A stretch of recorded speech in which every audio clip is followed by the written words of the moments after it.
Hi, I'm Sophie Kohler, and I'm here with Alok. Hi there, I'm Alok. I'm the head of product innovation here at Chronosphere, and I've been here for about 2 years. So, my first question for you is what are some things that teams need when it comes to logs?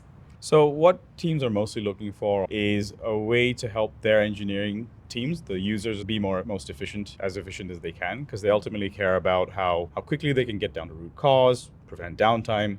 And so that's one of the things they're looking for. So inadvertently, that becomes a question about how unified is your platform, but that's the result of what they need because that's how they get to it. Another major thing is cost. Logs are perceived to be always expensive. They're always valuable when you're in an incident situation, but you don't always need all of them all the time. There's always this tension between how much am I paying for something that I think is maybe more expensive than it needs to be.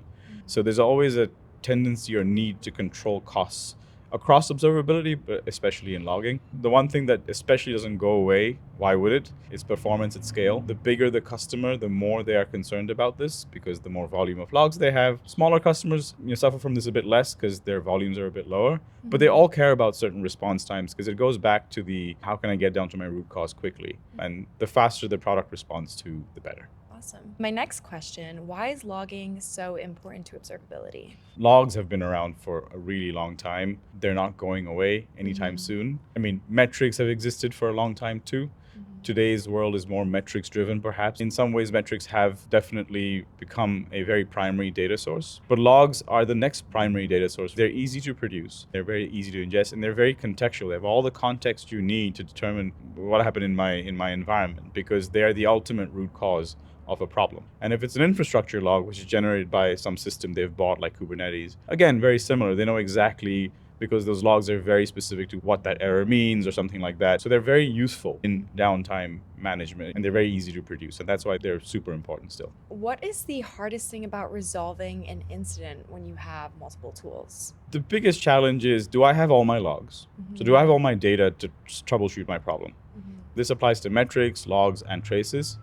And therefore it applies to logs equally so, right? Like, do I have all my logs that I need to ultimately troubleshoot this incident? The second thing is, can I quickly get to the root cause of that problem? To get to the root cause of the problem, there are many things that have to happen in an observability tool.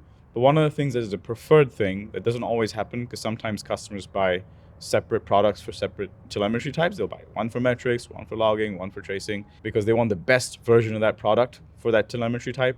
That helps them get all the logs, helps them navigate those logs really well. But what they lose in that process is the ability to quickly navigate across telemetry types in their data. So what they really need sometimes is a unified experience as much as they possibly can get one to be able to get down to that root cause. What percentage of the logs that come into your system is actually valuable? I've heard a lot of things where people say like 99% of my logs are not useful, 80% of my logs are not useful. There isn't a way to actually determine how many of your logs are not useful. The main thing to understand here is that there is clearly a sense, and therefore there has to be some quantifiable information that helps a user determine how many of their logs are valuable or not. And right now there is no such thing. So a lot of this is guesswork and people are guessing how many logs are useful or not. So it's difficult to say how many of your logs are valuable because the moment you get into an incident, suddenly you may need logs that otherwise on a day-to-day basis are not particularly valuable, but they suddenly are become valuable. It's like circumstantial. Circumstantial. But I think it's true that 90% of the time,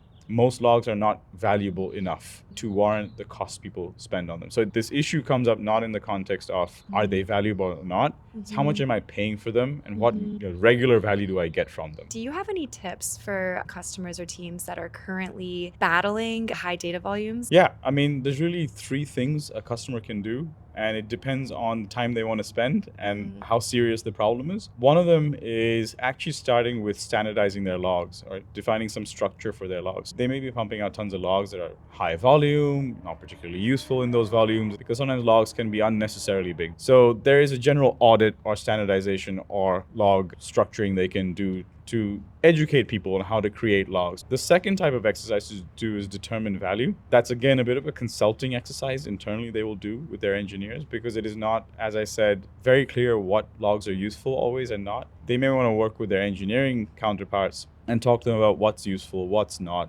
what can be reduced in Mhm. favor of other logs. Again, that's not something that can be repeatedly done all the time, but it definitely can be done once in a while to really be serious about the most important logs and keep the most important logs. And the third thing is to actually get rid of waste. There's tons of punctuation in logs, or literally things that you don't need, things that you can actually drop, like fields you don't care about. So there's an actual act of transforming your logs in order to optimize your logs, in order to reduce the volume before you store the logs. Those first two are the most important because that help you determine what you care about, what you don't. The third thing that I mentioned is more of an action you take once you've done these first two. Awesome. Very helpful. Thanks so Thanks, much. Alok. Yes.